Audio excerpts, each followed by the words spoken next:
Good afternoon. Just give everyone a chance to sit down.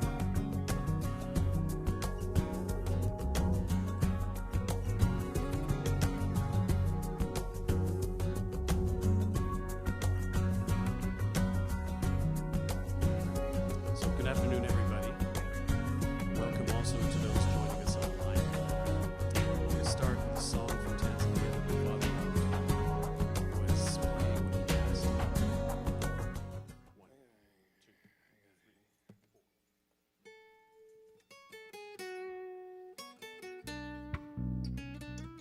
4.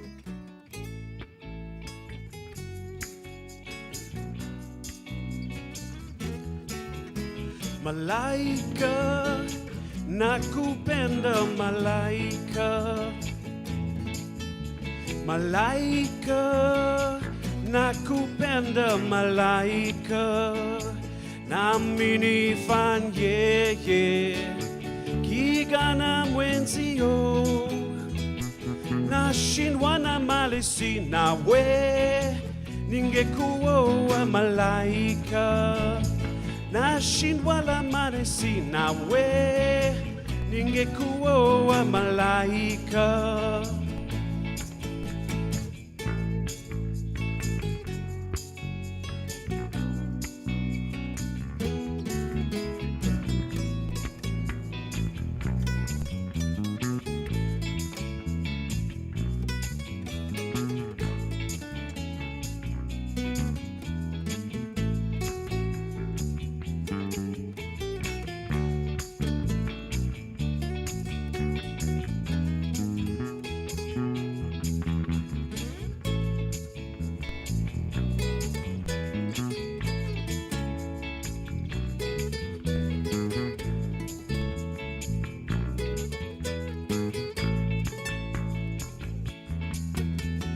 Kidege, hukuwaza kidege.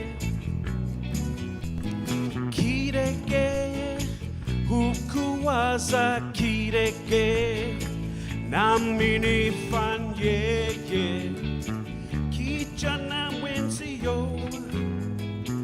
Nashindwa na mali sinawe, ningekuwa kidege. Nashindwa la mali sinawe, ningekuwa kidege. Malaika, nakupenda malaika. Malaika, nakupenda malaika. Nami nifanyeye kijana mwenzio. Nashindwa na mali sinawe, ningekuwa malaika. Nashindwa na mali sinawe, ningekuwa malaika.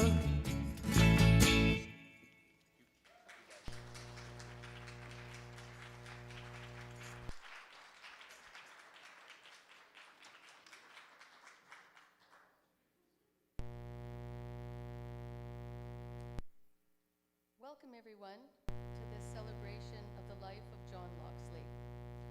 My name is Shauna McKinnon, and I'm humbled to have been asked by John's partner Aurelia and his children Salim, Camille, Rain and Matthew to be the MC today as we reflect on the amazing life of a man who did so much and has left us far too soon.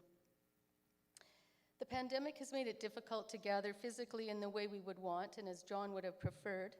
But John took the pandemic very seriously, and he had adapted, attending Zoom meetings and Zoom pub visits with his family, his soccer mates, his Yellow Dog crew, and his North End friends and neighbors. And so we will adapt too. In addition to the small group that is physically present here today, live streaming has ensured that John's family and friends from around the world are able to join us to grieve, but also to celebrate John's life. John would be very pleased that we have found a way to be together. In the fall of 1992, I walked into a community meeting with a student friend. We weren't typical students. We were a bit older, My friend was a single mom, and we were stumbling through university life as so-called mature students. The social and economic injustice we were learning about was familiar to us, but mainly from real life rather than textbooks. We had heard about this relatively new activist social justice group called Choices, and we were curious. The room was filled with many smart, well-informed people that we did not know. We were intimidated. People spoke about important issues and upcoming actions, and at the end of the meeting, people hung around a bit. And although we felt a little bit uncomfortable, we did as well. A soft-spoken man with an English accent came over to greet us, and he invited us to join some of them for a pint at the old Union Center pub. So we did. It was a lively bunch of folks, passionate about social justice and fun-loving. That same man must have noticed we were feeling a bit out of place. He joined my friend and I at the end of the table, and he introduced himself as John Loxley. He made us feel welcome, and he encouraged us to get involved. That day is forever etched in my heart and mind, and I don't exaggerate when I say that it was life-changing. I became actively involved in Choices, and I met many amazing people who I remain friends with today. And I continue to be engaged in social justice work. John later encouraged me to continue my studies and was one of my PhD advisors. John remained a dear friend, colleague, and mentor of mine and my partner Colin's until his death. John was brilliant for sure. His many accomplishments attest to that. But it was more how he used that brilliance to build a better world that has inspired so many of us. John was deeply principled. Among the attributes that I have most often heard people share about John include his fierce loyalty, his kindness, his compassion, humility, consideration of others, and unwavering commitment to building a more equitable world. He had a very big impact on more lives than we know. Today, a small number of family and friends will share their stories about John, but each of you joining us today, whether in this room or through live stream, will be remembering John in your own way, reflecting on your own experiences, your own stories about this truly amazing man. There are many, many stories. He was a rare soul who was deeply dedicated to his family, friends, colleagues, and students. As you will hear from the various speakers today, John somehow managed to make time for us all. A good part of John's life was spent in the economics department at the University of Manitoba and on the soccer pitch. Ian Hudson will share a bit about John from the perspective of a colleague, friend, and soccer mate.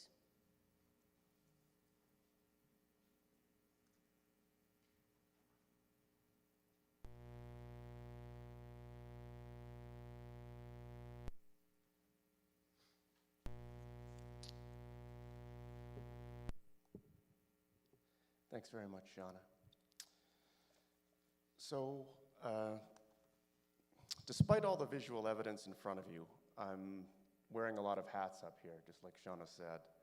I've been asked to talk a little bit about John's career, his 45-year history with the Crescentwood Saturday Soccer Club, and my own personal relationship with John.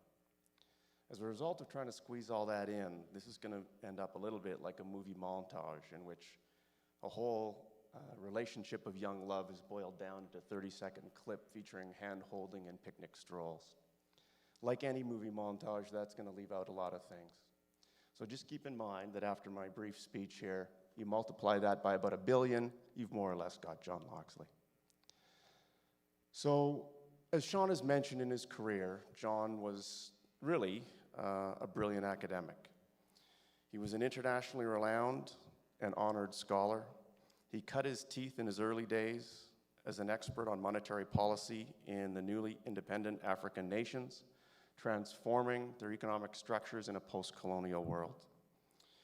When he came to Canada, he brought a lot of those lessons here, and he worked very hard on developing and refining the concept of community economic development, the revolutionary idea that communities should be in charge of their own economic destiny. But what made John such a special academic was his commitment to putting his ideas into practice.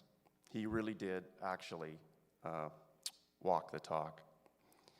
He was an internationally sought-after consultant, and he worked with people like Nelson Mandela and the ANC and the post-apartheid regimes. And he worked for the provincial NDP under a number of administrations, but probably most closely with the Selinger administration. But he was also completely comfortable doing things that were what most academics would have considered to be slightly more radical. He was perfectly at home walking the picket line, donating his time to teach-ins for youth activists. And like Shauna mentioned, he helped found Choices, a group that protested the austerity budgets that were so common in Canada in the early 1990s. He not only protested the budget, he brilliantly developed the concept of an alternative budget, in which he produced a carefully costed budget, fiscally responsible document that showed that a more socially just policy world was completely possible. When the local neighborhood co-op threatened to go under, John organized the community, he drew up the business plan, he rolled up his sleeves and picked up a paintbrush and made sure that Pollock's Hardware was reincarnated as a member-owned cooperative. One of John's bigger accomplishments at the University of Manitoba is that he put in a little bit over a decade as the head of the department. And under John's tenure as head, a fractured and divided department was transformed into a decade-long period of civility and unity. Largely that was based on John's own example and his insistence that faculty members treat each other with respect and collegiality, even when they were often on very different sides of very important and fraught issues. John also was the main supervisor and advisor for dozens and dozens of graduate students at the University of Manitoba. For those graduate students, John wasn't just an academic advisor. He was a fixer in the soprano style, but he used his powers for good instead of evil. When international graduate students arrived in a new country with no money, an intimidating workload, and courses that looked like a crushing burden, John would make sure that they had funding, he would invite them to his house for dinner, and he would make them feel welcome.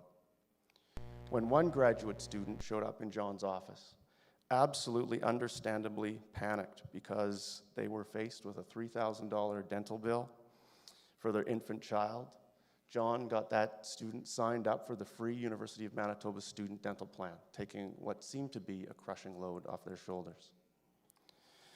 For most people, problems like this would have been A, I guess, beyond their ability, and B, kind of none of their concern for many academic advisors. But that was never true for John. Nothing seemed beyond his ability, and he was so genuinely interested in helping that nothing was beyond his concern. When his students felt embattled, overwhelmed, and incapable, John made them feel that someone was in their corner fighting for them. He wanted them to succeed, and he believed in their abilities. In his academic life, John always took sides, and he always took the right one. He would take the side of those who were down, and he would stand against those who were keeping them down. One tribute to John said he was Canada's version of Robin Hood, but John didn't want to just take from the rich and give to the poor. He wanted to transform society so the rich would not be so privileged or wield so much power, and there would be far fewer poor people who needed to be given anything at all. In 1975, John helped found the Crescentwood Saturday Soccer Club. Currently number 3 in the 5th Division, but number 1 in everyone's hearts. Early Crescentwood players labored under the tragic delusion that bell-bottom jeans and no shirts were appropriate uniforms for a soccer club. And that lack of real understanding of the game really showed in some of the results. Lesser men would have taken the heavy defeats in individual games and the very low standing in the league table at the end of the year as a sign that things weren't going very well. But John, like he always does, never gave up. And like so many of John's projects, this is an underdog story that came good. And this was in no small part to John's own efforts. Player recruitment for Crescentwood was dramatically aided in no small part by John negotiating an unheard-of post-game drinking deal at the now-demolished Aberdeen Hotel that saw Crescentwood team members receive 3 free premium John Labatt Classics after each game. John's commitment to local development meant that he convinced Crescentwood to patronize a number of barely marginal local drinking establishments. One particularly memorable team wind-up arranged by John at a North Main bar featured a dessert of a half a canned peach filled with tinned tuna. Reviews on that dinner were a little bit mixed. Crescentwood is all about solidarity and togetherness. which John did so much to instill. Politically, he led a team boycott of a game against a rival squad, which was fielding workers that worked as scabs during a strike. He's offered employment and assistance to many younger members of Crescentwood. And generally, he's been a model of calm, kindness, and optimistic support to the team, whether it was during his days as a dashing winger or his more recent role as an astute manager. As was the case with Shauna, personally, John completely transformed my life. When I ditched what I thought was the mathematically obtuse discipline of economics, it was John's example that convinced me that it could be used as a force for good. He gave me my first real economics job way off in Tanzania. He convinced me to abandon my cushy cubicle at Agriculture Canada for the more impoverished path of an economic PhD student. While I was doing my PhD, he gave me the opportunity of my first lecturing job. Throughout my entire career, he's been my mentor and advisor. I can't remember a single time that he has said no to any request for help that I've ever given him, and there have been a great many requests for help. I've gone to him time and time again about whether it was just disentangling an unkind review or what beer I should be drinking that night. Really, if I have the kind of impact that John has had on my life with even one other person, I would consider it a career well spent. But John has had that exact same impact on so many other people. Really, very few people can hope to have the kind of impact on the whole world that John has had. But just maybe his legacy will be that I will try, and I'd encourage everyone here to try as well, to attempt to follow his example, to choose the right side and fight for it with all that you've got, to treat those who deserve it with compassion, equality, and patience, to go out of our way to help those who need it individually, collectively, and politically. In his community, for his family, for his friends, John always left it all on the field. Let's try to carry a little John Loxley in all of us. Thank you.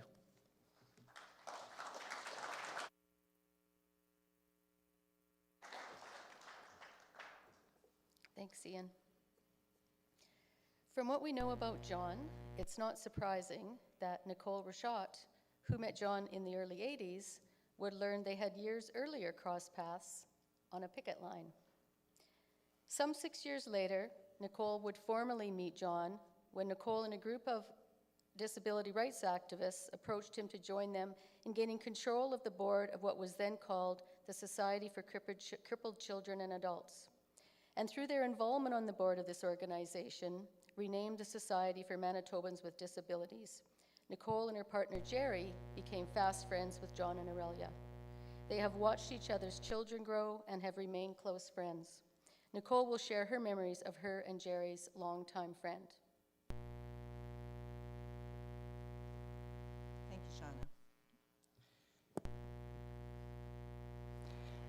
Hello.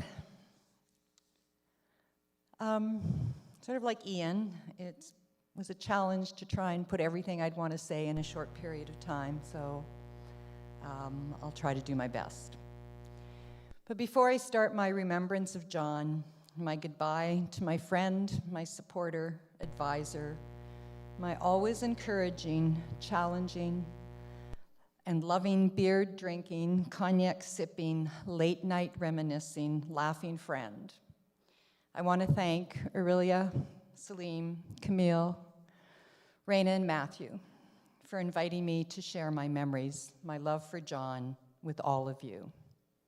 I love you guys. You, as John was, are family. My heart aches for you, and my heart aches with you. My wish is that the memories and the love that will be shared here today will bring some comfort, perhaps a few smiles, and wrap you all in a great, big, loving virtual hug. I've struggled with how to do justice to John. He was a man who touched so many lives. He was humble, unassuming, and always encouraged and enabled everyone whose path crossed him, including my own. to undertake challenges, to leave our comfort zone because he believed that we could, and he let us know that we could. So how did our life together start? Although it seems that John has been a part of our life forever, it's not quite true. I'm a little older than 37. Although John and I were both employed with the province of Manitoba in the 70s, John at the Secretariat, me in a department trying to implement affirmative action for you younger people, that's employment equity, within government departments. And as Shauna mentioned, we had been on some picket lines together. We didn't actually meet until 1983. At least I think it was 83. Although the exact date might not be accurate, the exact reason for why we met and where we met, I know I've got down pat. The where was a downtown Winnipeg boardroom, followed by a lengthy meeting at the old Union Centre pub. Pubs have always been a part of John's life, of our lives, and it is always where you can have great conversations with a wide variety of people while having a beer or two. The why we met was because, as with so many people in John's life, it was over a social justice issue. Activists within the community of people with disabilities had approached Jerry and I, and subsequently John and others, seeking support in changing the Society for Crippled Children and Adults, the organization responsible for providing services to people with disabilities in Manitoba, from a charity model to a rights-based model. And so our 37-year friendship began. When I think of John, I think of connections, and there are so many. The Society for Manitobans with Disability, the 24-hour relay. I was going to wear my red tie t-shirt today, but I've worn it so often you can see through it, so I thought it was inappropriate. Choices, Seed Winnipeg, Light, CCPA, Assiniboine Credit Union, Pollock Hardware, the Anti-Apartheid Movement, Soccer, Grey Cup, Boxing Day, Folk Festival, the Lake, music, friends, and families. John was connected in all of those areas and connected us with them. I think of the gift John gave me and so many in his life by building connections between people of like mind, people who shared the same values, the same desire for equity and for social justice, but whose path had not yet crossed. John brought us together. From our first connection at the Society for Manitobans, well, it was then the Crippled Children, which we renamed the Society for Manitobans with Disabilities, John connected me to a larger community of social justice activists. He expanded my circle of friends, my family. And as has been mentioned in so much of what has been written about John, John encouraged me, as he did others, to undertake greater responsibilities and supported me in doing so. I remember a conversation we had way back when he suggested I should run for the chair of the board of SMD. I looked at him and thought he was crazy. I had a full-time job. I had a 2-year-old daughter. The board we had just joined was not cohesive at all. And John, with that little smile that he had and that little twinkle in his eyes, just said, "Nicole, you'll be terrific. We're here for you. Go for it." And it was almost impossible to say no to John because John said no to nothing. John was always there for anyone who needed him, any community that he thought that he might be able to support. John didn't say no. So when John asked you to do something, even if you thought it was impossible, he would make you believe in yourself and somehow you'd get it done. Another example of John encouraging me, and this time I really thought he was crazy, was when he suggested I should run for the board of Assiniboine Credit Union and ultimately for the chair of the board. I told him, "John, I'm not an accountant, I'm not an economist. I just can't do this. What do I know about credit unions?" And John said, well, you manage your office budget, you have a checkbook, you can do this. John saw the possible in everyone, and he supported you to see it too.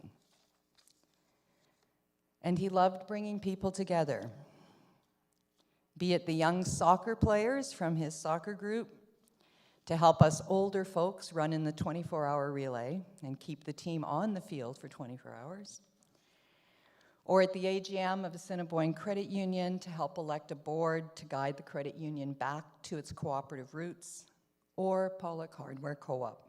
John brought us together for a purpose, but he always brought us together for fun. Over the 37 years that I've known John and Aurelia, we've been to countless AGMs together, backyard barbecues, drinks at various pubs, Grey Cup Super Bowl parties, Boxing Day get-togethers, folk festivals, the beer tent, birthday parties, weddings, and time spent at the lake. And of course, you can't mention John without his habit of being a little bit late. But the incident that stands out in my memory is that Halloween party that John and Aurelia attended at our house, albeit a day later than the rest of the guests. But their costumes were beautiful. And during those 37 years, we welcomed babies and grandbabies into our lives. Our daughters, Danielle and Katrina, and our granddaughters, Taylor and Callie, grew up with John and Aurelia beside his children.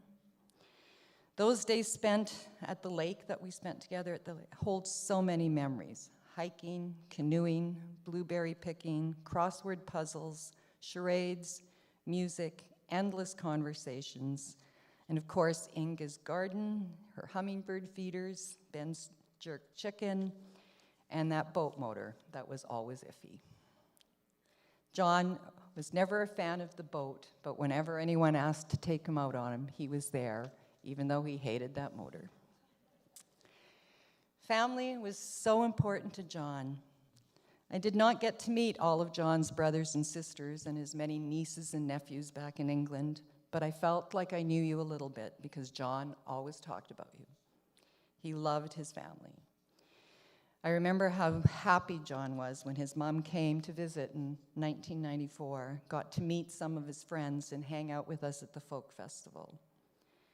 And how John was so surprised and so happy when his brothers Keith and Harold surprised him with a visit, which of course started with a soccer game for John's 75th birthday.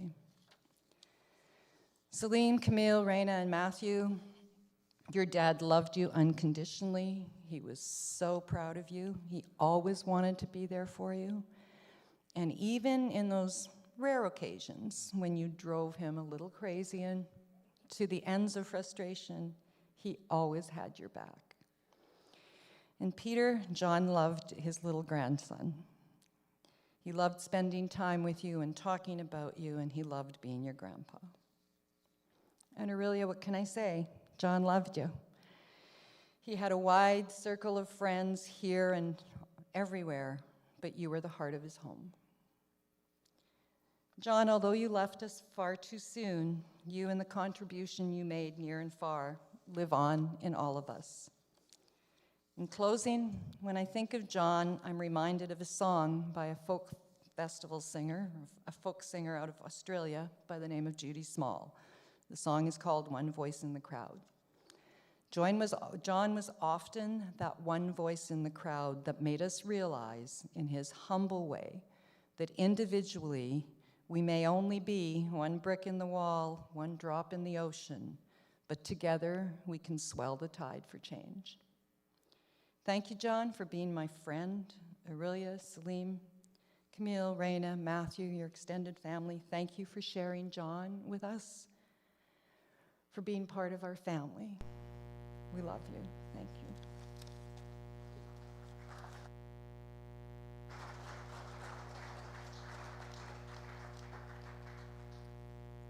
Thanks, Nicole. As everybody knows, John loved music. John's family has invited some friends to perform a few songs in John's memory. Glenn Matthews has chosen the classic What a Wonderful Life, and he'll perform that for us now.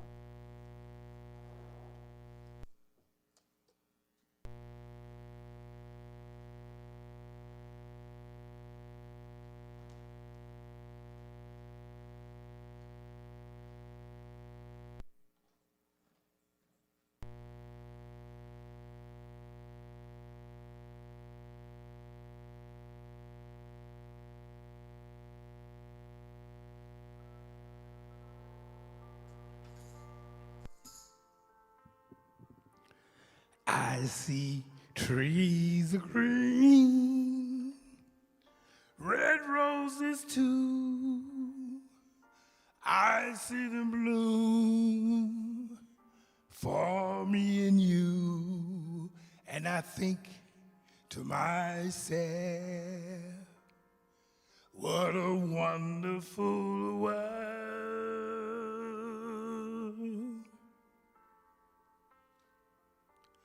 I see skies of blue and clouds of white, the bright blessed day, dark sacred night, and I think to myself,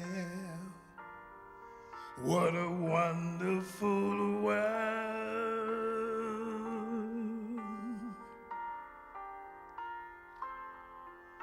The colors of the rainbow, so pretty in the sky, are also on the faces of people going by. I see friends shaking hands, saying, how do you do?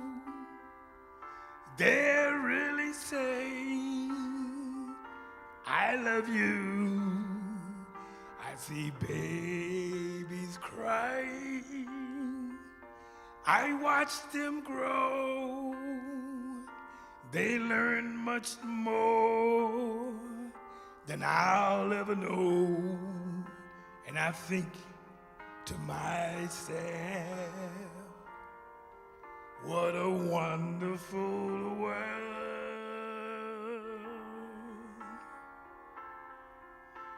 Yeah, I think to myself, what a wonderful world.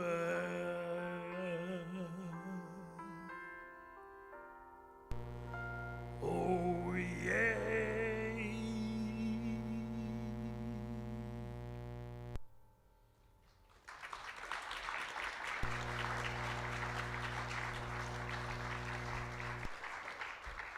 Thank you, Glenn.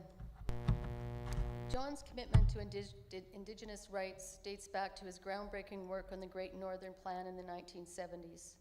In the 1990s, he was called upon to contribute to the Royal Commission on Aboriginal Peoples.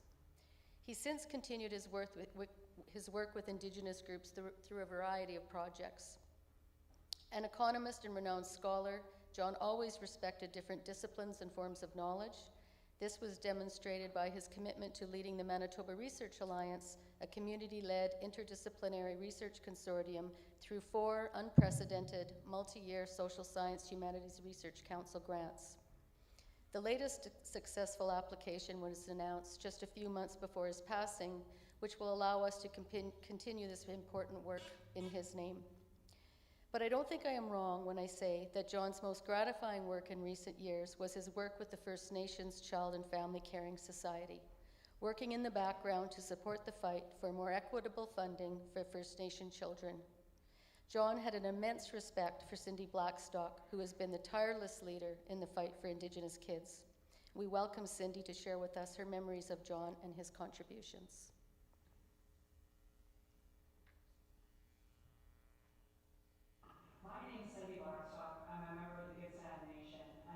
The Executive Director of the First Nations Child and Family Caring Society, where I work with a team of wonderful people and a lot of bears.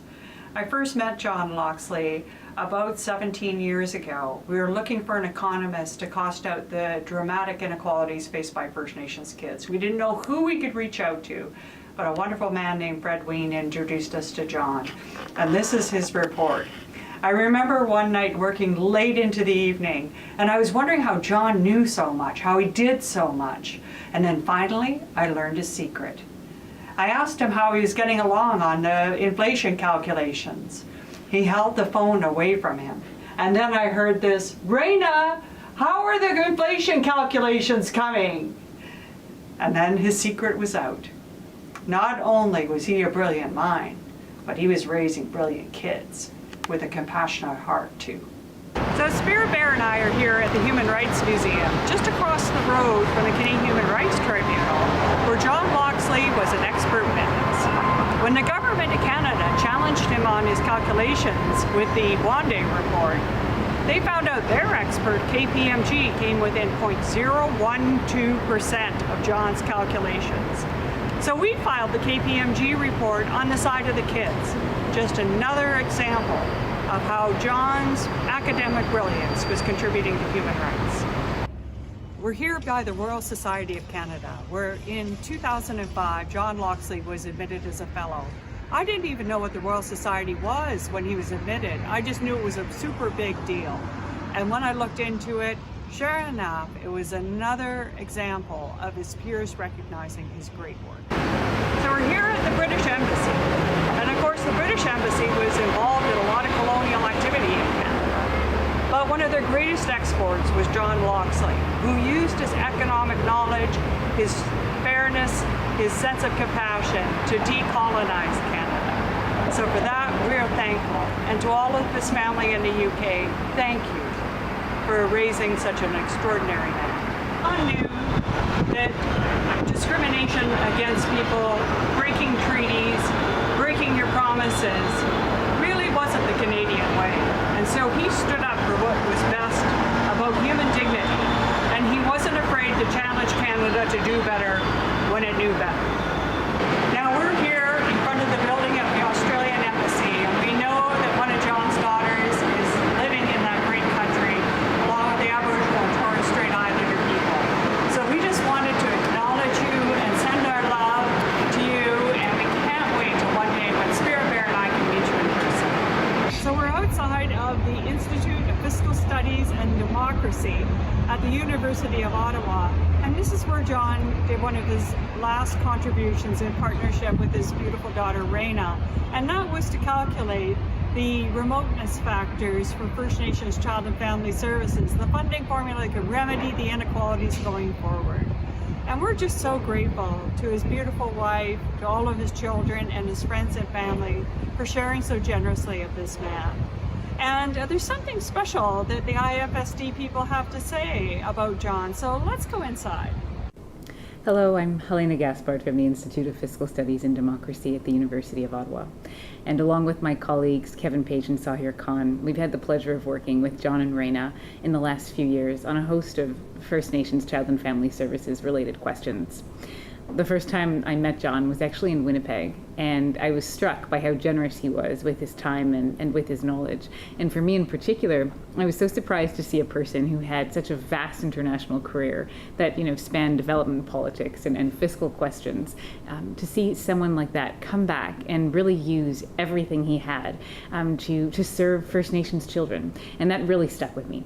And so we were really privileged to have had Raina and John contribute to this latest report on child welfare.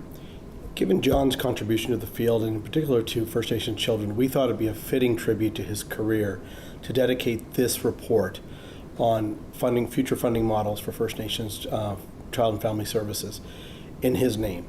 We think that for John, it represents a culmination of a career, but not just in terms of the excellence of his research and his contributions to the field, but also his passion for an important cause, and that is to serve First Nations children. We think that his memory will live on, not just in this report, but in the lives of First Nations children across Canada.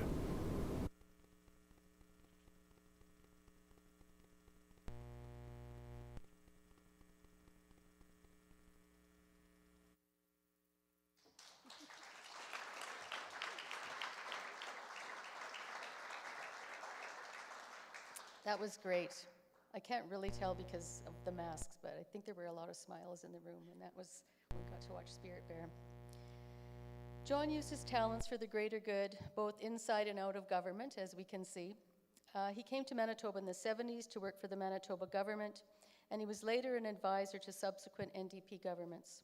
John was a member of the Manitoba Hydro Board and believed strongly in the importance of the public utility. In 2014, John was asked by Premier Greg Selinger to lead his advisory council on poverty, education, and citizenship. I was fortunate to have been a member of that council and witnessed how John could skillfully maneuver through the bureaucracy and the political landscape to get things done. Before working with Greg Selinger in government, John and Greg worked together on the First Choices CCPA Alternative Federal Budget. Greg Selinger will share his memories of John and his many contributions.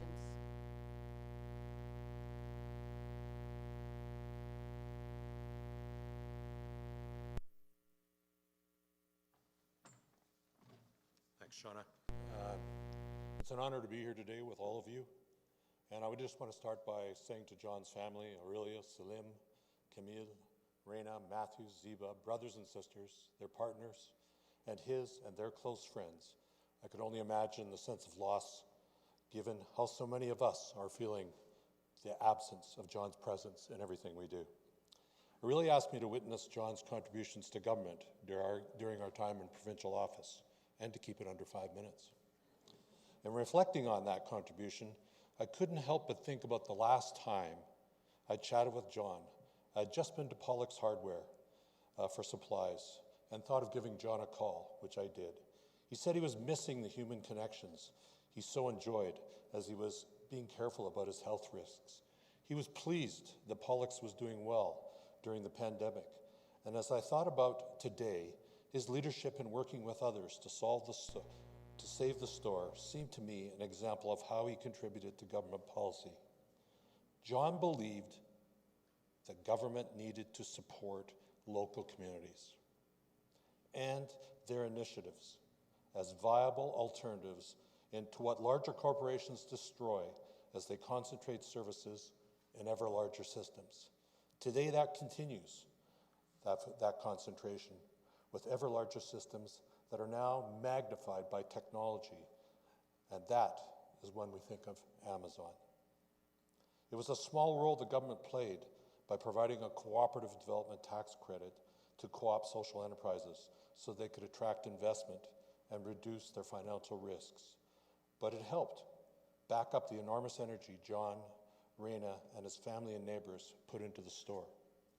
I give this as an example of what John saw as the role of government, helping to create local jobs and services owned by the community. As a child in a large family living in social housing in Sheffield, England, he fully acknowledged the benefits and privileges he gained by the policies put in place to alleviate the enormous sacrifices and suffering after the Great Depression and the Second World War. These policies are recently written about by Pete Hudson, focused on the role of government to provide freedom from want with social security programs, surely topical today. Freedom from squalor, again, an issue as we look at how to provide affordable housing integrated into our neighborhoods for those cut out of the market. Freedom from idleness, also central to how we challenge the notion that employment has to have a certain level of unemployment for economic efficiency. After the Second World War, the commitment was to full employment for everybody. Freedom from ignorance, which means provision of universal, safe, and affordable education at all levels, including universities and colleges, with a focus on equity to ensure that the most vulnerable are not left behind by structural and systemic barriers such as racism and the digital divide. And freedom from disease, which speaks to our publicly administered and financed healthcare system, but also how to prevent illnesses through protecting our living environment and addressing the climate crisis so that we don't get cancers and other chronic diseases that put us all at risk. He knew that evidence showed these types of policies had worked in the post-war period while reducing the debt as a portion of the overall economy. They were viable, they were responsible. So what did John role did he play in government as he applied his values of social justice, of caring and compassion to advancing solutions? that were evidence-based and fiscally viable. He said they had to be attuned to the times, and that was the key, not to replicate the past, but to build the future. John's role here was to work on the Premier's Council on Education and Poverty and Citizenship, to work with a diverse group of citizens, those normally left out of policy making, to listen and assist in translating their concerns into government action. Supported by co-chairs Doris Young and Brian Postel, he championed the long-standing issue of the vast overrepresentation of Indigenous children in care, with Ian Ross, Ruben Garang, and Carolyn Lepke. He brought in Cindy Blackstock, as we've heard, to encourage action. The Manitoba government adopted Jordan's principle, still not fully implemented, not to reduce services to people on reserve, to the children and families that needed them. Legislation was brought forward on Indigenous customary care, families looking after members of their family, but was held back by the opposition. All the recommendations of the Truth and Reconciliation Commission were adopted unanimously by the legislature. The government financed the new Masters of Social Work based in Indigenous Knowledges degree at the University of Manitoba. These measures were not enough, even as they moved in the right direction.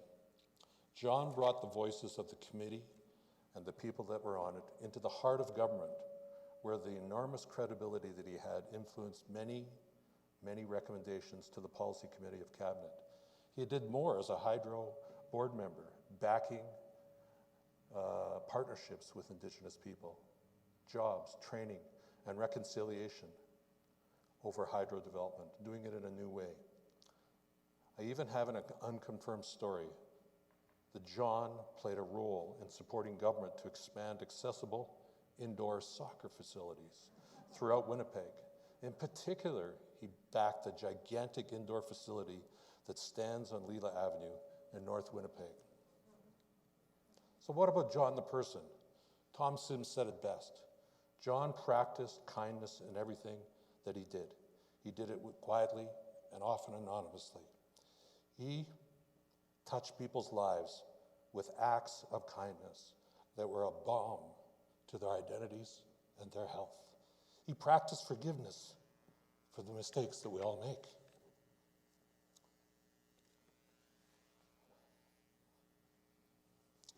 He mentored and trusted people to take action.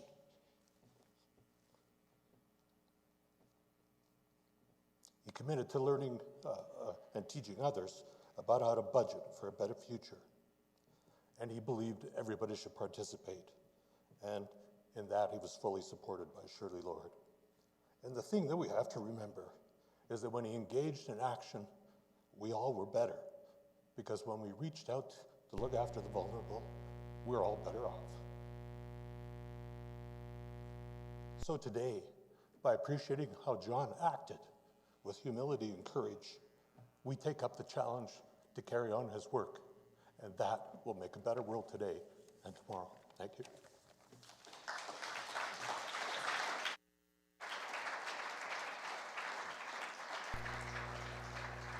Thank you, Greg, for speaking so much heart. I'm happy now to invite Don Hurst and his daughter Katie, and they're going to sing a song, and I'm going to let them introduce it.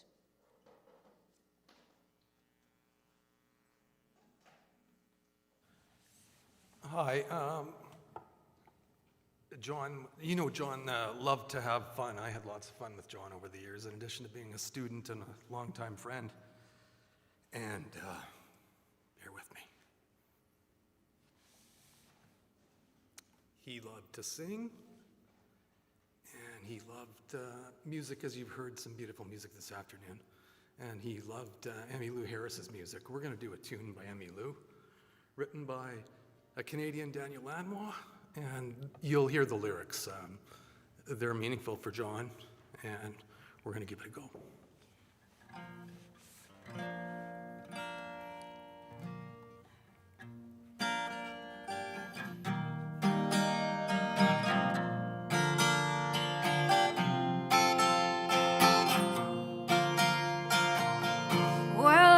The double shift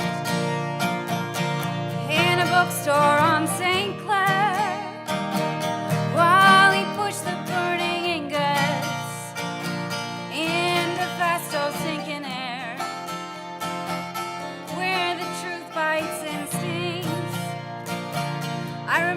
just what we were. As the noon bell rings for Black Hawk and the white-winged dove. Hold on to your aching heart. I'll wipe the liquor from your lips. A small-town hero never dies. He fades a bit and then he slips down into the blast furnace. In the heat of the open heart, at the punch clock he remembers Black Hawk, white-winged dove. I remember your leather boots pointing up into the sky. We fell down to our knees over there where the grass grew high. Love hunters in the night, our faces turned into the wind. Black Hawk, where are you now? Black Hawk and the white-winged dove. We were Black Hawk and the white-winged dove. We were Black Hawk and the white-winged dove.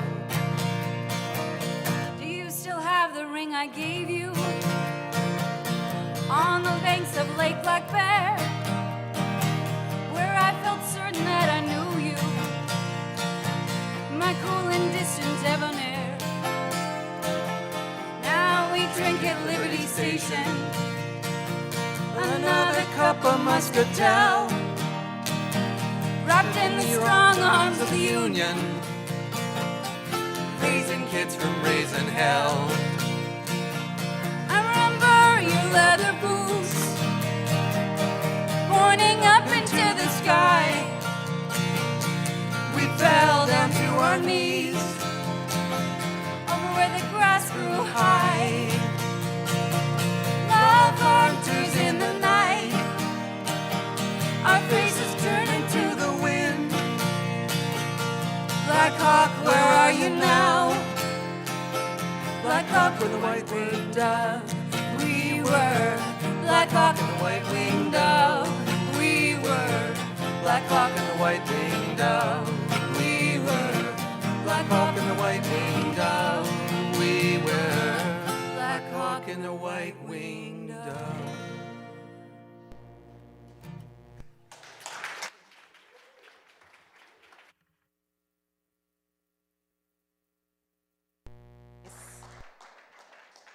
You did it, Dawn.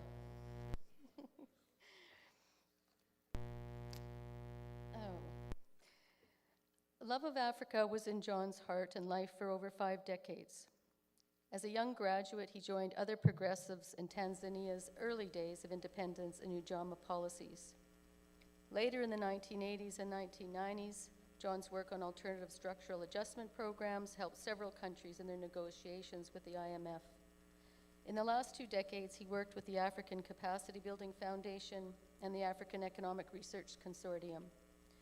The respect for and reception of John's work started during his time living in Tanzania from 1965 to 1975, some key formative years. As throughout his whole life, the friendships he formed then stayed strong and continued.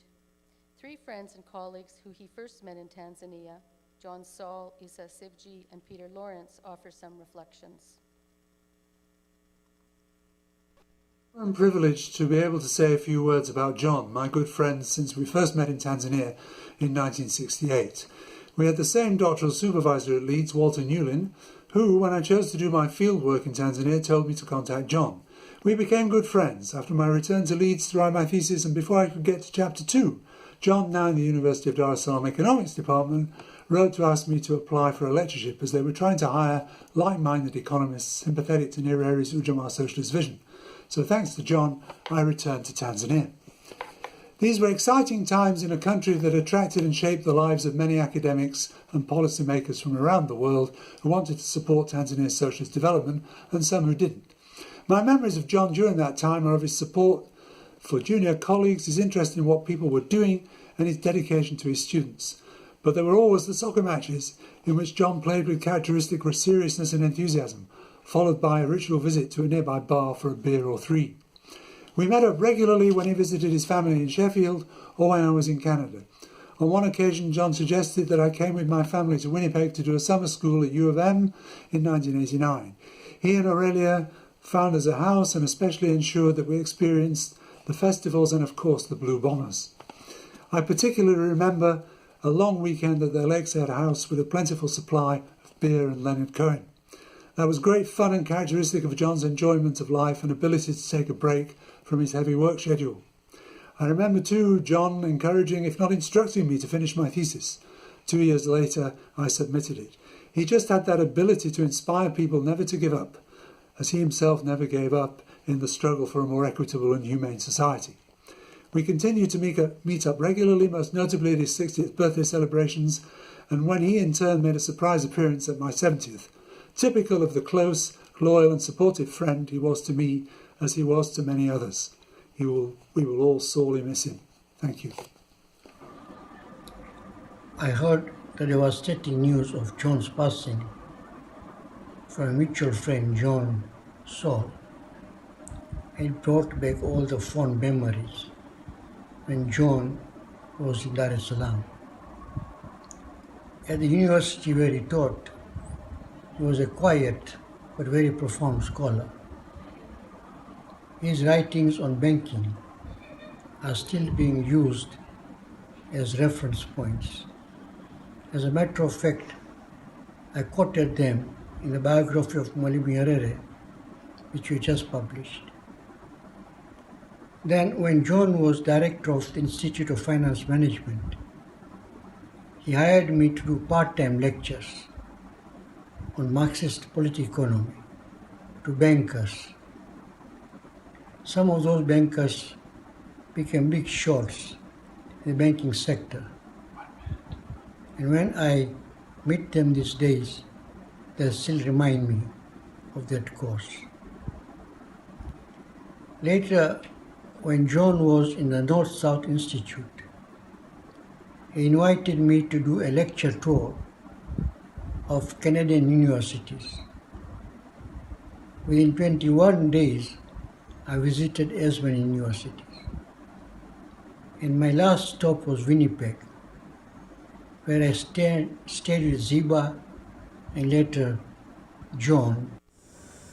John and I became great comrades in Tanzania in the late 60s and the early 70s when we taught together and worked together politically, as we were invited to do, to help in the restructuring of the University of Dar es Salaam so as to fit it more positively into the newly conceived socialist society that the Arusha Declaration had recently proclaimed to be Tanzania's goal. And then in the 1970s, we found ourselves here in Canada, with me returning to my native Toronto, and John, again an immigrant, with Ziba and their kids at the University of Manitoba in Winnipeg. True, I didn't see John across the miles that separated us as often as I would have liked in recent years, but we always met up again when we did as firm friends, more or less starting our conversation at the very same point where we'd broken it off a month or a year before. And I continued to learn from him and to admire him, and this perhaps for one reason in particular, which I'll attempt to spell out briefly. He was capable, in a way I've seen few others able to do, of presenting himself simultaneously as two quite different people, both as an extremely skilled and articulate professional economist and as an equally articulate and committed radical activist. I remember this from the Dar days. He could function downtown cleanly and clearly as a tough-minded economist and credible as such to other economists and experts on short-term official visits, and present himself equally credibly and equally convincingly on campus as a thoughtful and always focused militant in support of progressive and eminently humane views and causes, helping to hone his student skills and advance our collective endeavors there. But wait, he was even better than that, for he actually presented himself both downtown and at the university on the Hill as a totally unfractured and non-schizophrenic presence, as a person who had found a way to be both a skilled professional economist and a militant activist at the same time, two sides in sum of one golden coin. I think this is also the personality and the skill that he brought with him to Winnipeg and to Manitoba, and no surprise, he made an important and similar contribution here as well, as we know. As for me, I will miss him. At once a tough-minded professional, a clear-eyed progressive, and a dear friend.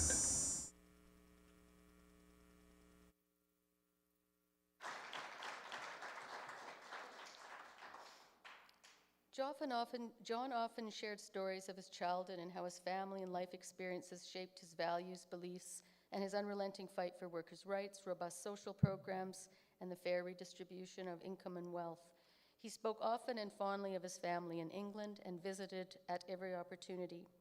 We regret that John's family from England could not be here with us today, but they are here in spirit and participating in the live stream. John's brothers Harold and Keith and sister Verna join us via video from Sheffield, and this will be followed by a song performed by John's brother David Loxley. Hello, I am John's sister, Verna. John, my brother, my friend, my protector, and my confidant. We were born only 20 months apart, so we were very close, known as the twins. We were so alike. When we were about 4 or 5 years old, we set off on an adventure. We wandered off through the estate and were missing for hours. Mum called the police, worried for our safety. On being asked for a description, Mum said, "Our Verna is wearing odd socks." We were found eventually, making our way back home, odd socks and all. When our John was at Leeds Uni, I had the privilege of typing up his thesis. I understood not a word of it. These were the days of manual typewriters, so the Tipp-Hicks came out regularly to erase my typing errors. I visited John many times in Canada, always a warm and loving welcome from John, Aurelia and the family. I have such memories of visits to the lakes, to the forks, canoeing, swimming, collecting blueberries with my mum, visiting Zeba, listening to the loons, watching shooting stars, worrying about the bears, and dancing with John to his favourite music. He even took me to see Bob Dylan. After our mum died, John stayed with me on his many visits. He always arrived with a gift, handmade from the recent country he had visited, and many times minus his luggage, which usually caught up with him a few days later. Oh, how I loved to ring my brothers and sisters and say, "Our John is coming next week. We're having a get-together here next Saturday. Carol, can you bring us a chocolate cake?" Everyone turned up, bearing a plate of goodies, and the world was perfect. Our John was here. It's hard to believe I won't ever be saying that again. All I can say to everyone, especially you young ones, is to take up his mantle and make this world a better place. Love you, John. I've been asked to say a few words for my brothers and sisters who felt they couldn't face the camera. John was born in the middle of the family. Firstly, our eldest sister Mavis. Thank you, John, for always being so kind and loving throughout your life. The next from Anne Loxley, who was married to our oldest brother Brian, who sadly died 3 years ago. John was a wonderful, inspirational man who throughout his life worked so hard to make the world a better place for so many people. We are all so proud of him and dearly loved him.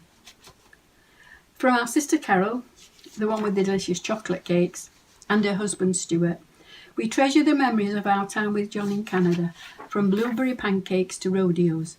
Nothing was too much trouble. That was the kind of brother he was, so dearly loved. And now our youngest sister Christine, who visited our John in Africa as a teenager, and her husband David. Really fond memories of my time in Africa with Mum and brother David. I am very proud to have had a brother like John. And lastly, our youngest brother David, the handsome one. John, you were my big brother, who showed me the world, which has been so instrumental in shaping my thoughts and values. Thank you so much for everything you've taught me and done for me throughout my life. So that's all our thoughts of John from Sheffield. It's a great privilege to join with you all to remember John, to share what he meant to us. There's been an avalanche of obituaries detailing his achievements throughout his life, from the time he left the family home to go to university. Through this small window of time, I want to remember the man we, his siblings, knew from an early age. John, as most, was conditioned by the environment he was brought up in. In the middle of the 1930s, my parents, and the two eldest siblings were rehoused by the Socialist Council from the smoky, noise-ridden city centre to new low-density housing built on farmland. The properties had bathrooms with hot water and inside lavatories, so no more trips to the public baths or down the yard to the loo. To those fortunate enough to be offered a move, it must have felt like utopia. However, the new builds had only one reception room plus a kitchen. With such a large family, the only place John could find space and quiet to do his homework, and also mine occasionally, was on the stairs.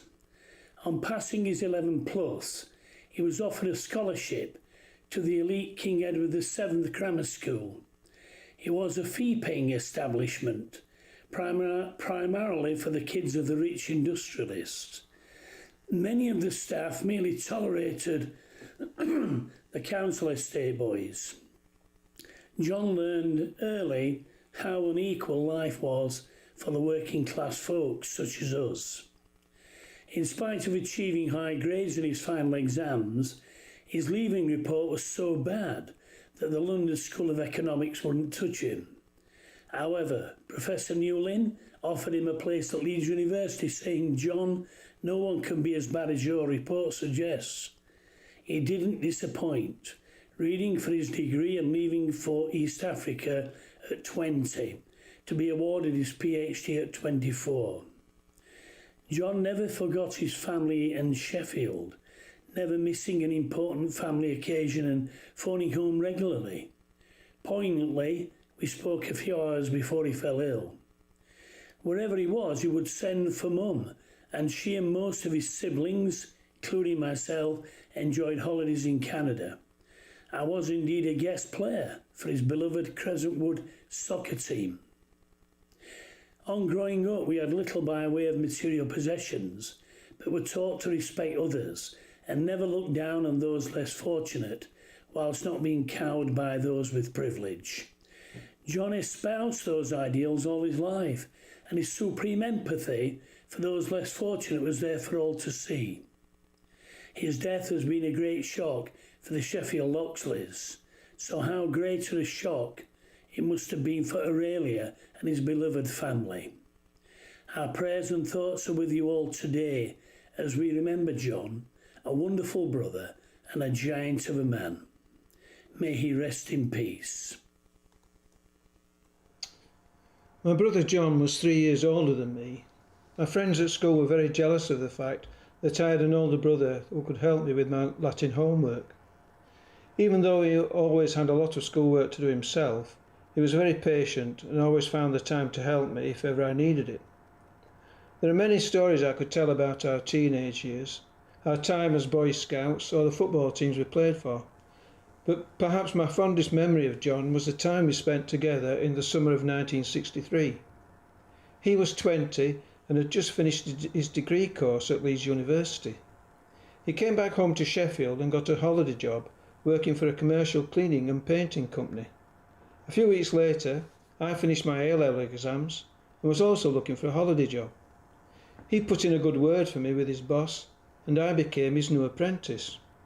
Every morning we'd catch the bus to a hospital on the outskirts of Sheffield and spend our days painting the hospital wards. He gave me tips on how to use the huge industrial paint rollers and made sure I cleaned my paintbrushes at the end of the day. Whilst we were working, he'd get involved in long intellectual discussions with one of the bosses, and I would listen in awe as they solved all the world's problems. As I remember, he was popular with the young nurses, and when the frosty old matron came round complaining about the mess we were making, he could always sweet talk her round. Although I didn't know it at the time, these few weeks would be the last time that we would spend any significant length of time together. After the summer, John went on to study for his PhD at Leeds University and in East Africa. From there he moved to Canada. After that we would only see each other for a short time during his visits here or on our trips to Canada. Because he was so modest, he didn't always tell us about his many achievements or the awards that he'd won. We were very proud of him, but to us he was, and always will be just our John. Hello, I'm John's younger brother, David, and I've been given this wonderful opportunity by Aurelia, Celine, Camille, Raina and Matthew to sing at John's celebration, which is a great honour for me, so thank you to you all. I was actually thinking of singing Hi-O Sheffield Wednesday, which I'm sure John would have welcomed, but when myself, Harold and Keith do sing it at the match, we know that both Brian and John will be there with us too. So the song I've chosen has good sentiment, and I hope will reflect John's outlook on life and the way he lived it. It describes a strong person who uncomplainably provides support and love, and someone that everyone could call brother. Just to add, this isn't going to be easy, so please bear with me. Thank you.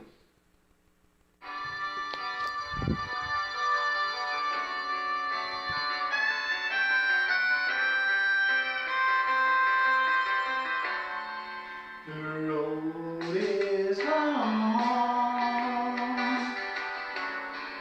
with many winding turns that leads us to who knows where,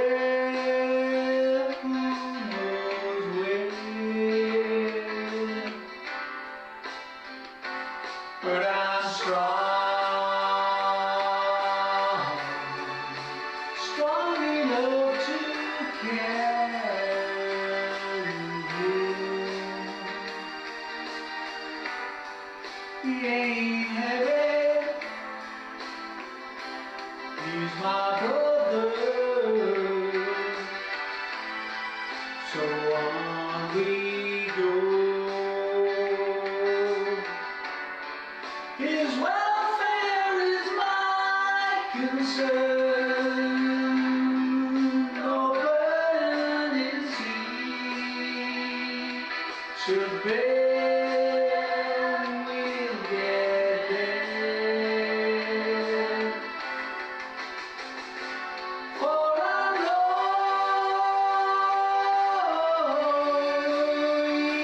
even night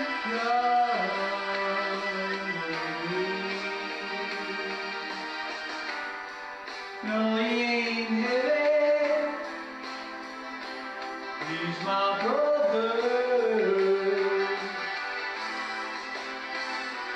If I lay at home, I'll lay with sadness that everyone's heart isn't filled with the gladness of love. Oh,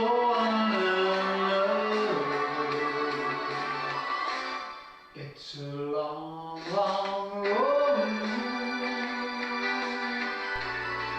from which there is no return. While we're on the way to live, why not share? And the Lord doesn't weigh down at all. No, he ain't heavy, he's my brother.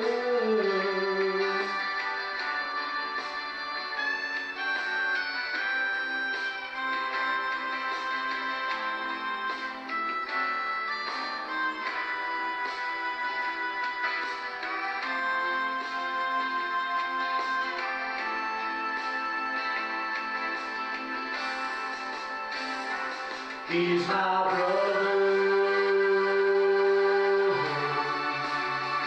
Yes, he's my brother. And he ain't heavy. He's my brother.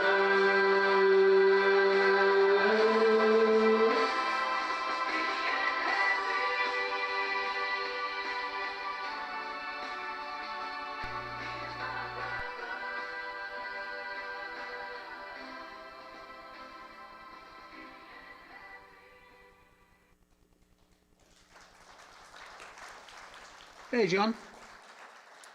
Thank you. It was great to hear the family from Sheffield. And now we go to Brisbane. John adored his grandson Peter, as Nicole has already said. I recall last fall John clearing his calendar so that he could fly to Australia to attend Peter's 6th year graduation. Camille tells me that Peter is following in his Babu's footsteps, already engaged in social justice issues and fighting for the rights of others. 2 days after John died, Peter was interviewed by his middle school principal to talk about his concern over a group of refugees who are being kept in detention in a motel in Brisbane. John knew that Camille, Ian, and Peter had been to a protest a few weeks earlier, and that Peter was very unhappy about the situation and planned to make a call to action at school. The interview was broadcast to all the middle school grades. John would have been so proud. Peter joins us today from Brisbane to share the poem When Great Trees Fall by Maya Angelou in memory of his Babu. Hello, I'm Peter, grandson of Babu. My nanny must sent me this poem and it reminded me of my Babu, and I would like to share it with you. When great trees fall, rocks on distant hills shudder. Lions hunker down in tall grasses, and even elephants lumber after safety. When great trees fall in forests, small things recoil into silence, their senses eroded by fear. When great souls die, the air around us becomes light, rare, surreal. We breathe briefly, our eyes briefly see with a hurtful clarity. Our memory, suddenly sharpened, examines, gnaws on kind words unsaid, promised walks never taken. Great souls die, and our reality, bound to them, takes leave of us. Our soul, dependent upon their nurture, now shrink, wizened.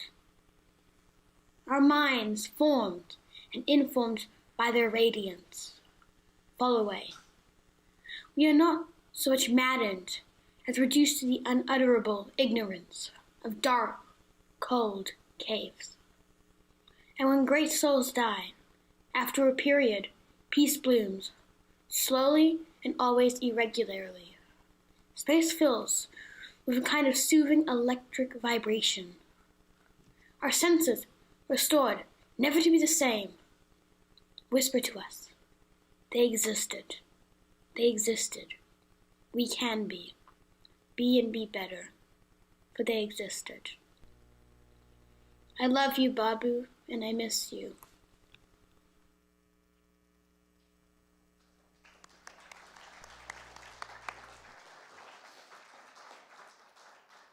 Well, that was pretty great. In 1995, a group of Choices activists from Winnipeg, led by John Loxley, spent a few days in Ottawa as we worked with people across the country to prepare the first alternative federal budget. At the end of one of those days, a group of us went for dinner and hung out for a few pints. As always, there was a bit of serious chatter as well as a lot of laughter. I was single at that time, and someone teasingly suggested that perhaps some matchmaking might be in order. Emboldened after a few pints, I mentioned to John, well, that there was in fact someone who had caught my eye. I had met him, through John of course, at the pub after a soccer match. John asked if I wanted him to discreetly make a few inquiries. Early in January, I was working in the dark, dingy, dusty Choices office at the Union Centre.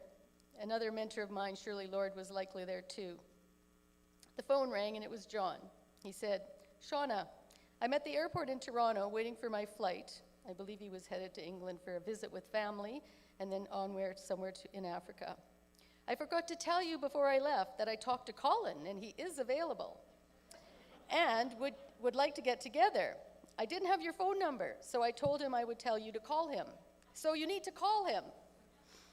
Well, that was a little bit awkward, but how could I not after John had gone through all the trouble? So I did, another intervention by John that changed my life. Colin and I have been together ever since, and that has forever tied me to the Crescentwood Saturday Soccer Club, the Loxley family, the Hudson family, and a number of others in John Loxley's big interconnected circle of friends.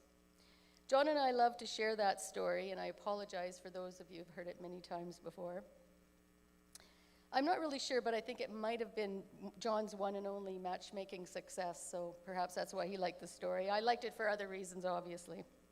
It's a silly story, but important, because it also is an example of the kind of person that John was. Who else do we know that would do that? Take time in between international flights to do a bit of matchmaking for friends. In many ways, John was like family to Colin and I. We often turned to him for support and guidance, and we loved spending time with him and his family. After meeting John, Raina and Matthew were the first members of the Loxley clan that I met. John would often bring them along to community meetings. It was impossible not to fall in love with the precocious preschooler Raina and the sweet, quiet Matthew. It's been so much fun to watch them grow into such amazing adults. John would often duck out of our Friday pub visits to the Yellow Dog Matthew. He would say, "Gotta go, having dinner with my boy." Sometime along the way, I met Aurelia, Salim, Camille, Ian, Peter, and Ziba. Although we didn't get to see Salim, Camille, Ian, and Peter often, we would see them from time to time when in town at a soccer game or at our winter snow bowl event or at the Hudson caroling party. John was just so proud of his kids and his grandson.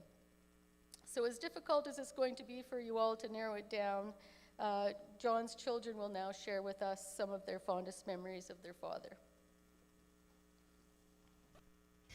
Dad, Babu, John.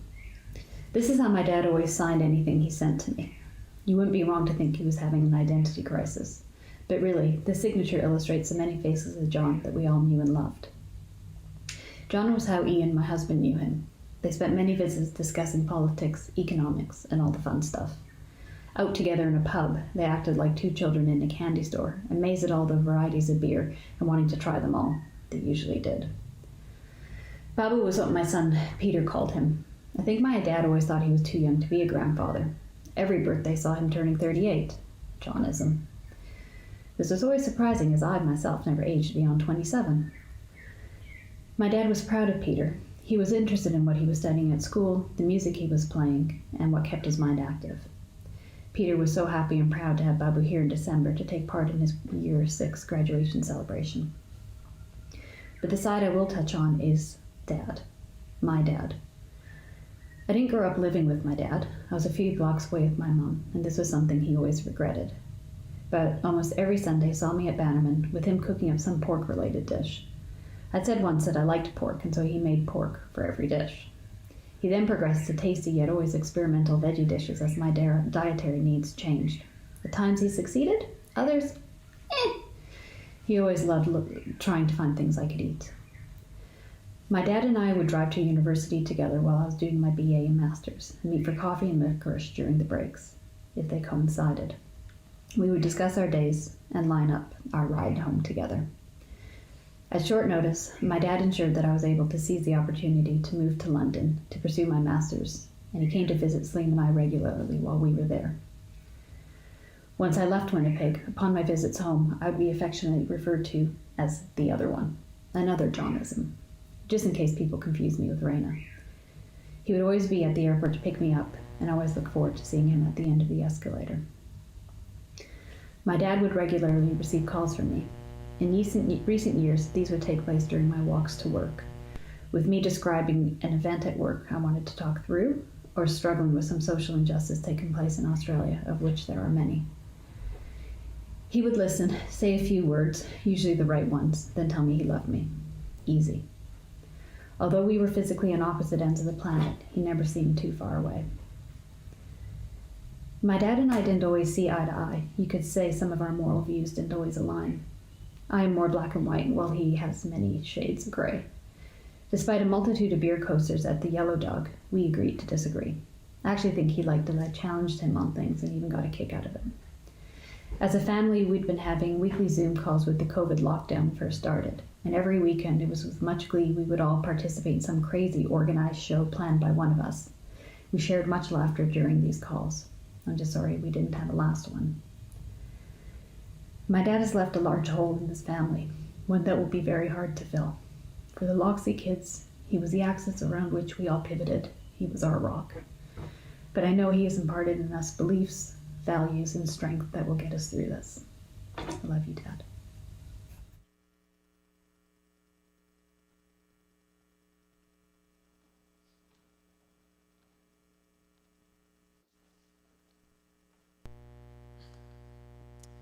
John was like a father to me. We loved him so much, and he loved us. And with love comes teasing. We'd often give him a hard time, and I don't think he would have wanted it any other way. He really took this teasing in stride and had a repertoire of phrases he would respond with, such as, "Oh, you're so hard on your dad," or simply, "Peace off!"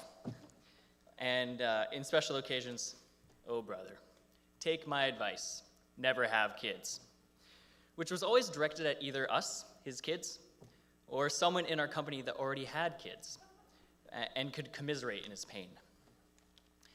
Dad was great at fixing things. Whenever we had a problem, he always made you feel better about it. With a few words, he made your problem manageable, something you could overcome. This got me through a lot of things in life, both big and small. For example, when I decided I wanted to switch out of my high school philosophy class, he encouraged me to try economics. He taught me an entire year's worth of economics on a drive down to a soccer tournament in Minneapolis, so I wouldn't be behind. Unfortunately, I fell asleep partway through this lesson. He was not impressed. Dad was a really patient person, and despite our best efforts to drive him crazy, he still had a lot of patience for us. He once drove me all the way out to Brandon so I could take a driving test, which I promptly failed. And yet, he was not in the slightest bit upset. About one of the only things he didn't have patience for were technical issues when trying to watch a soccer game. It was probably one of the few times I've ever seen him frustrated. On Saturday morning, I would get a soft knock on my door. My dad would peek his head in and say, "Sorry for waking you, Matthew, but the bloody TV isn't working again." After fixing the issue, he would say, Hey, that's my boy," and then proceed to fall asleep before the half was over. What this taught me was that there are very few things in life that are really worth getting upset about. As John would say, don't sweat the small stuff. Now, not all technology was as challenging as TV programming, and our John adopted the use of emojis in recent years, which really improved his communication skills. Every Friday, I would get a text message around 4 o'clock from my dad. It would read, "John, what are you up to?" I would respond, "Just at work, Dad, you?" John would reply with, "At dog emoji," which clearly meant he was at the Yellow Dog Tavern, one of his favorite spots. Dad was also very generous with his time and gave a lot of time to us kids. He drove us to school every day growing up and continued to drive me to work quite often over the past 2 years after I moved back to Winnipeg, which became a bit of a moral dilemma considering I work at a climate research center. During these rides, we would talk about our upcoming day, problems we were struggling with, or listen to the collection of CDs he kept in the car. Dad would listen to all sorts of music, but he gave me a real appreciation for, as John would call it, a bit of hurtin' music. And some other obscure stuff, such as Tom Waits' "What's He Building in There?" One of his favorite lyrics, which he got a good kick out of, goes, "Drop kick me, Jesus, through the goalposts of life." There's a lot of good hurtin' music. Dad also gave me an appreciation for soccer. He would attend all my games growing up and continued to when I joined his team Crescentwood Saturday full-time. John passed down his jersey to me when he retired from playing. The unorthodox number 1, a number normally reserved for goalies, which I can't seem to recall my dad nor I ever playing, at least with any sort of success. It was always reassuring to see him on the sidelines while playing, and knowing he would be there when I was coming off for a sub or at the end of the game. Going to Crescentwood games together were some of the best moments. As Dad would say, don't live on regrets. And I don't think he did. He'd often say after doing something nice for one of us kids, "Do I look after you or what?" And we would respond, "Yes, Dad." "And will the record show?" "Yes, Dad, the record will show." And I would say the record shows. I love you, Dad.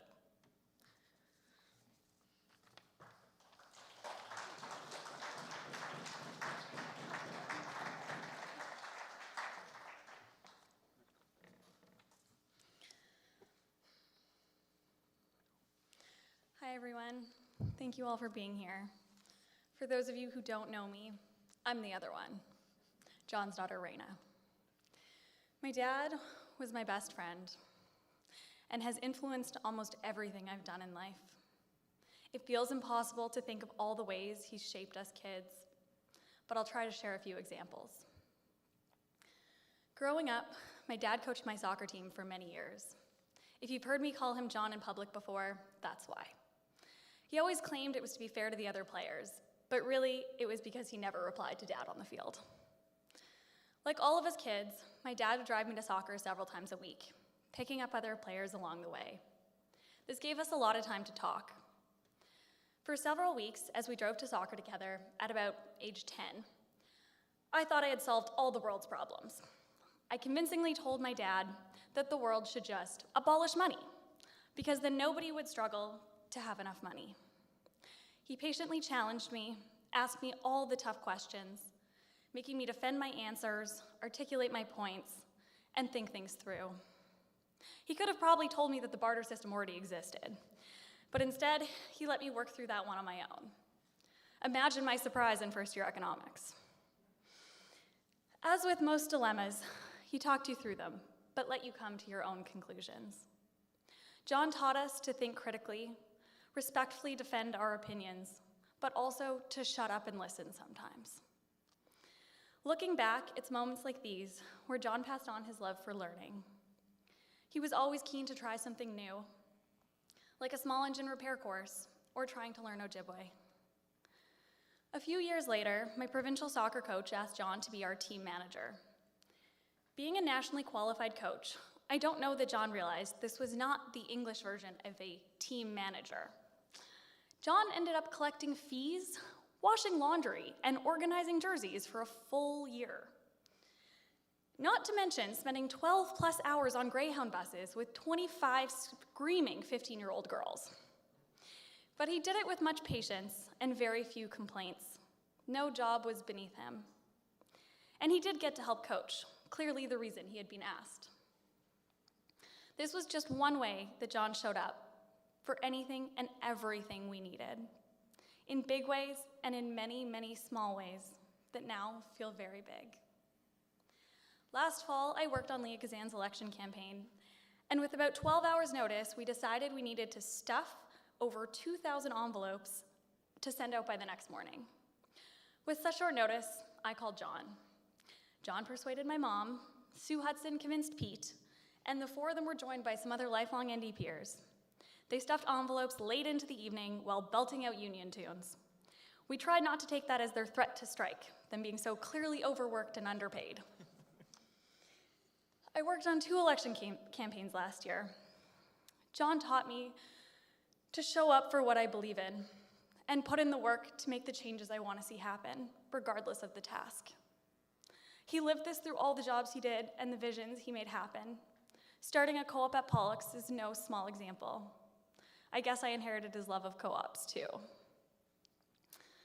My dad and I did a lot of traveling together. I counted the other day, and I think we've been to 26 countries. Us kids somehow managed to convince John to spend his sabbaticals working in the coolest places we could think of, often taking long road trips. John was a great driver, but not necessarily the best navigator. We'd often end up lost in some dingy back lane, much to our annoyance. John would gleefully turn to us and throw out another Johnism. Do I show you the world, or do I show you the world? He did, in fact, show us the world. And now I have a serious love for back lanes. It truly taught me to appreciate where I am in the moment, the people that I'm with, and to see the beauty in the world. John always felt it was the people that made the place. He was able to connect with literally everyone. Recently, John came to Toronto along with Matthew and 4 of my good friends from Winnipeg for my 30th birthday. He showed up to the party, tore up the dance floor with my friends he had just met, and stayed out well past the time most of the 30-year-olds were in bed. By 10 a.m. the next morning, when I called him to come for breakfast, he casually mentioned he'd been working since 8 a.m. and was busy watching soccer. My friends, of course, were still fast asleep. When I questioned how on earth he had managed that, I got the classic John reply, "Does the bear piss in the woods?" It was standard that he had done more by the time I woke up than most people do in a day. I think the real answer, though, was that John always woke up in a good mood. He always insisted you start the day right, and would literally make you go back to bed and wake up on the right side of it if you woke up in a bad mood. This was especially tough for some of us non-early risers. We went out a few more times that weekend, including one night at the Communist Daughter, my Toronto equivalent of the Dog. John passed on his love of having a favorite pub and bringing friends together over a pint. I have no idea how we'll manage without him, but I know he has taught us to treat everyone with dignity, fight for what we believe in, make good friends, laugh often, drink good beer, and maybe leave the world a better place. I love you, Dad.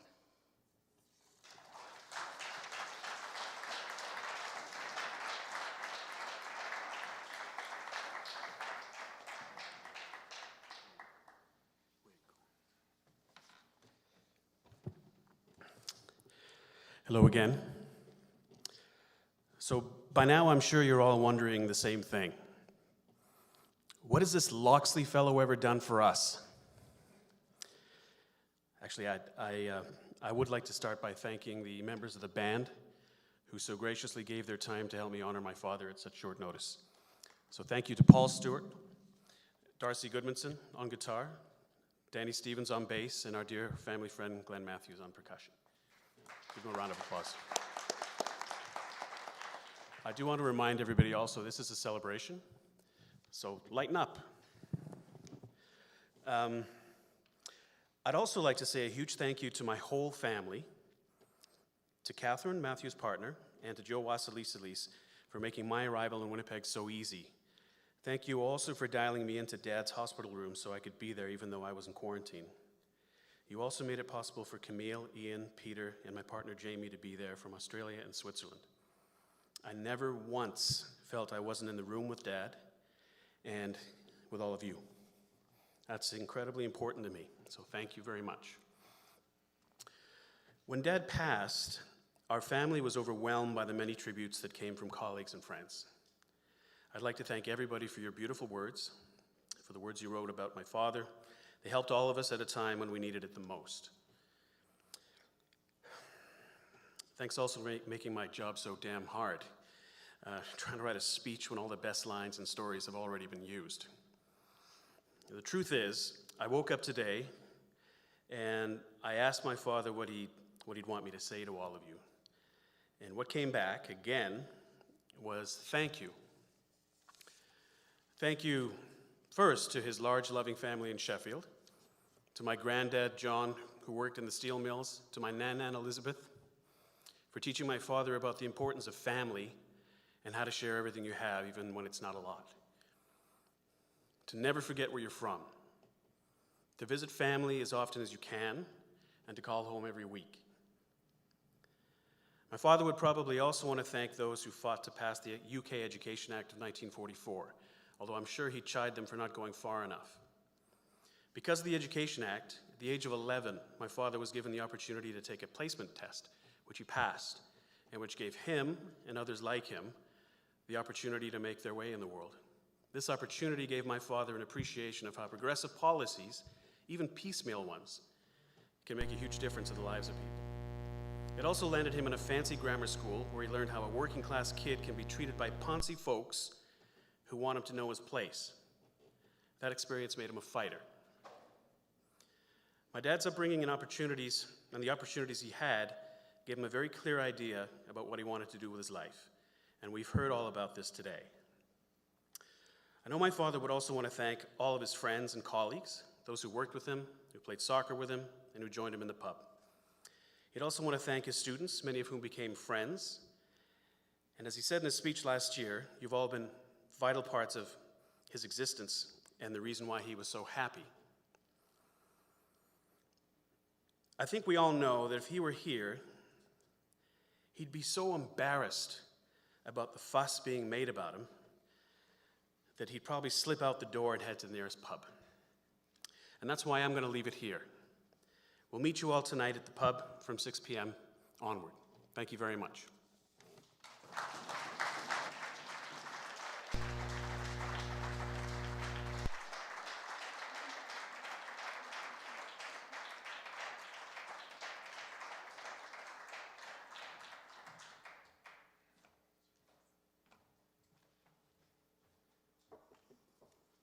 That was so great. I love the emojis. Yeah, John, I used to get the picture of the yellow dog with the question mark beside it at like 3 on a Friday. On a fall Friday afternoon in 2019, I sat across from John Loxley at our weekly gathering at the Yellow Dog Tavern. Although we had a regular core group, it wasn't uncommon for someone new to join us, and that day one of our crew brought along a colleague. After a round of introductions, she sat at the end of the long table. Shortly after, I got a text from John from across the table.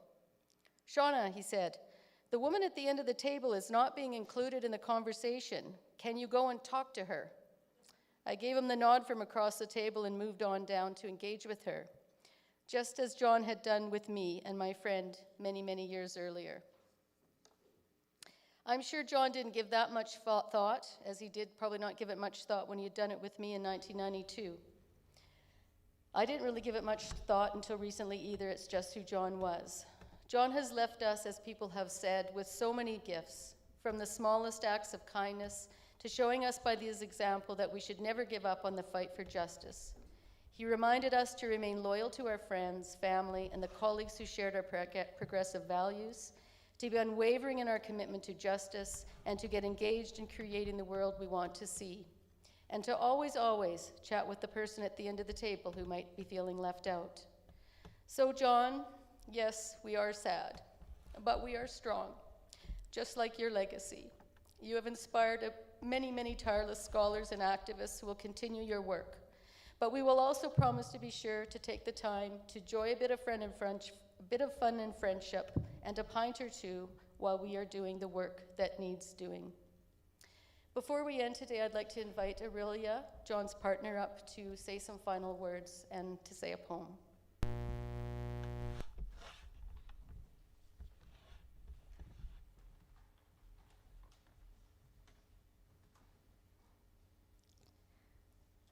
I woke up in the night about 3 weeks ago, and some thoughts going round in circles, and so I wrote them down.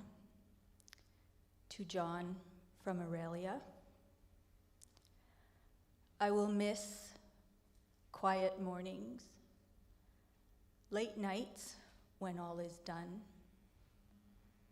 an instant understanding, a look that says, I know. I will miss sharing our memories, filling in the memories for each other, having you there to run things by, handing you the phone or a piece of paper and saying, here, you deal with it. Knowing you would always have the latest football standings or the cost of living index or a compound interest rate formula. or know what the kids were up to. Knowing you would do it if I didn't get around to it. Shepherd's pie or hash anytime I wanted. Crossword puzzles. We always got them when we did them together. You had the words I didn't have, and vice versa. You were my witness for every day of my life for 39 years. There are so many big things, but it is the immeasurable small things that I am already missing the most. I agreed to come up here mostly so that I could thank everybody. I'd like to thank everyone who has joined us in this celebration for John. Thank you very much to Shauna for the fabulous job of bringing us through this together. On behalf of Salim, Camille, Raina, and Matthew, I want to tell you, as Salim has already mentioned, that the beautiful tributes that have been written, the ones that were given here this afternoon, the messages and all the support have been very sustaining. Lovely remembrances of John. Thank you deeply for your friendship over all the years. And I have a final message from the kids for those in Winnipeg. There is beer and music to remember John at the beer can this evening at 220 Main Street after 6 p.m. Drop by for a short period and sing a few songs. There will be an open mic to share songs, memories, or lead a karaoke sing-along. Instruments are welcome. But all COVID regulations and restrictions apply. Stay safe and take care of each other.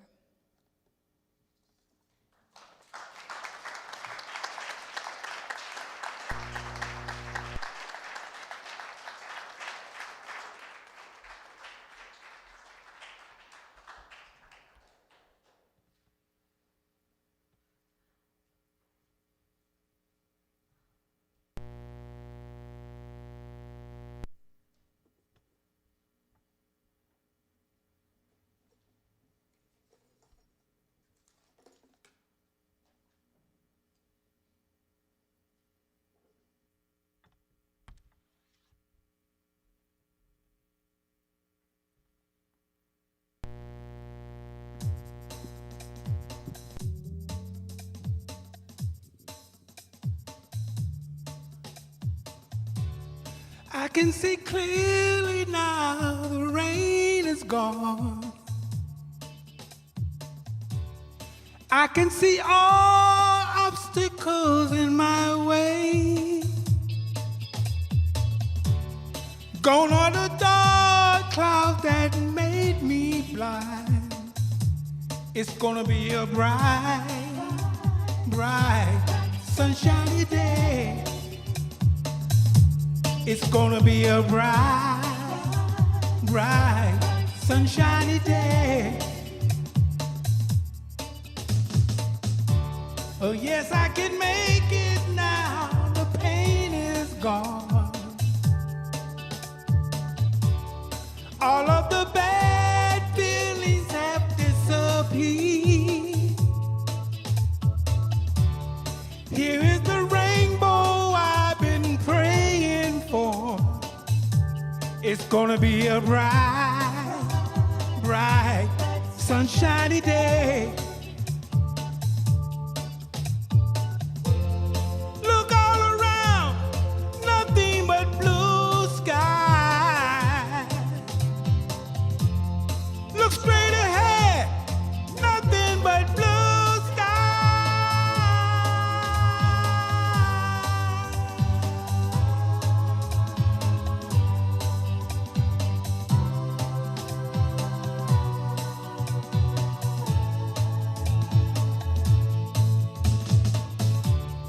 I can see clearly now, the rain is gone.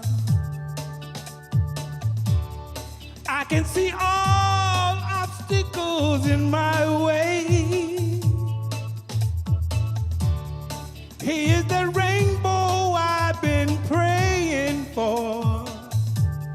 It's gonna be a bright, bright, sunshiny day.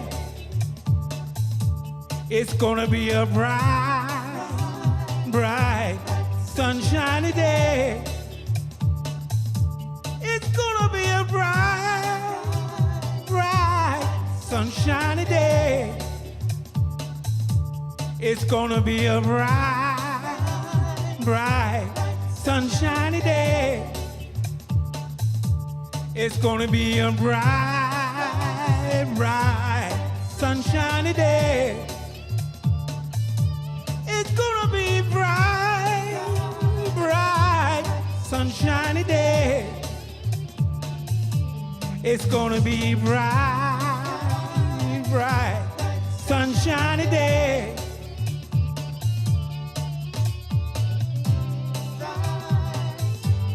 Sunshiny day. It's gonna be a bright, sunshiny day.